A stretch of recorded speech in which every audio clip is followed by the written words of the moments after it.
Steve Youngwood is the CEO of Sesame Workshop. It is a responsibility, but it's a fun responsibility. It's a big responsibility. Hey, Count, how are you? Though older episodes still air on public television, 2, 3. the beloved children's show moved to HBO, the premium cable network, in 2015. 4 years later, it moved again to HBO Max, an online streaming service. Oh, hi! Elmo's been his mommy.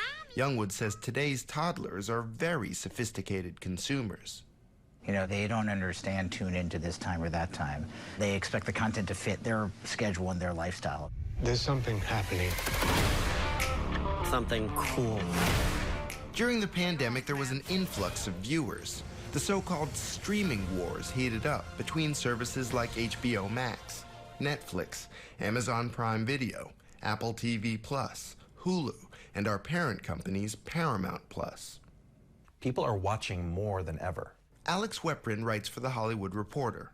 It's just that watching is spread across more apps, more channels, more platforms. It's all fragmented in a way that it just wasn't before. He says what we're watching affects how we watch it. When it comes to news and sports, people still watch that live. And so those are the things that are kind of keeping the traditional television business models alive, whether it's broadcast or cable. And the traditional model is all about appointment viewing, right? Yeah, it's getting people to tune in at 9 p.m. on Thursday, or if there's a breaking news event, to kind of watch in rolling coverage. To major advertisers, catching everyone around the TV is not just about togetherness. They want millions of people watching the same thing at the same time, all watching the same car ad, kind of something that you really can't match in streaming, where the viewership is diffused across thousands of titles. More choice for subscribers means more challenges for the streaming services as viewers pick between the many options. This year, Netflix announced that its era of seemingly endless growth was over. Does that mean that people are getting a little disenchanted with the content, or are they just running out of humans? I think it's partly because there's a lot more competition now. Netflix for years kind of had streaming to themselves. There were other players, but no one had the depth of the library that they had. Of course, those libraries aren't quite as permanent as the term would suggest. This summer, many Sesame Street fans were startled when HBO Max pulled 200 episodes from its archive. Steve Youngwood suggested the move may have been related to changes at HBO's former parent company, Warner Media. They're going through, as you know, a new merger with Discovery, and they're going through some shifts. But overall, Nielsen will show you that we're a top 15 show on the whole service. Finding there's a limit to the number of subscriptions viewers will pay for, streamers are looking for ways to cut back. The average viewer has between 3 and 4 subscriptions, according to Deloitte. And that's a problem because there's a lot more than 3 or 4 streaming services out there. So it seems like one of the promises of Netflix and some of these other networks was that finally we wouldn't have to watch ads anymore. Yeah, and that's certainly changing. Ads. Increasingly, every streaming service, including Netflix, is going to launch advertising. Ad-supported options can be cheaper or even free, like Amazon's Freevee and Paramount's Pluto TV. Essentially, a throwback to the way TV used to be.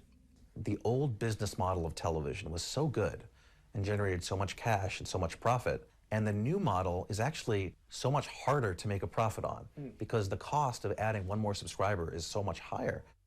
Which may be one reason why Amazon Prime recently became the exclusive home of the NFL's Thursday Night Football, an example of a streaming service starting to act more like an old-fashioned TV network.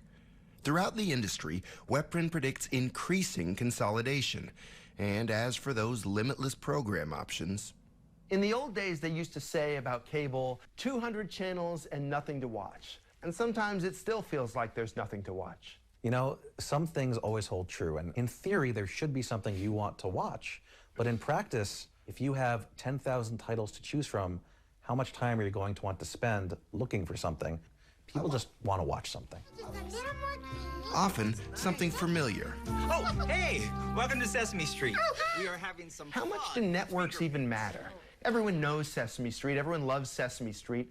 And I suspect that a lot of people would follow Sesame Street wherever it went. Sesame Street is arguably the most iconic brand in children's television. If they left HBO Max and went to Netflix or Paramount Plus, there's no doubt that people would watch Sesame Street on those services. They're in that unique position where the brand of the show, Sesame Street, is actually more recognizable than the streaming services that provide them. Sesame Street's not going anywhere.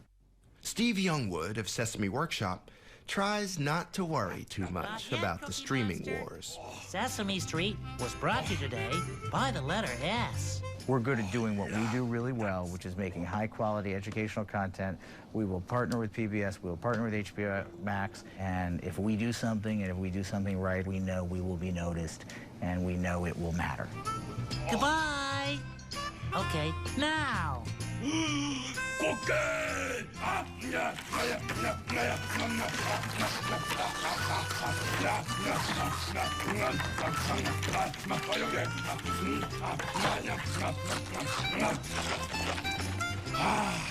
Yeah, now that's satisfying ending.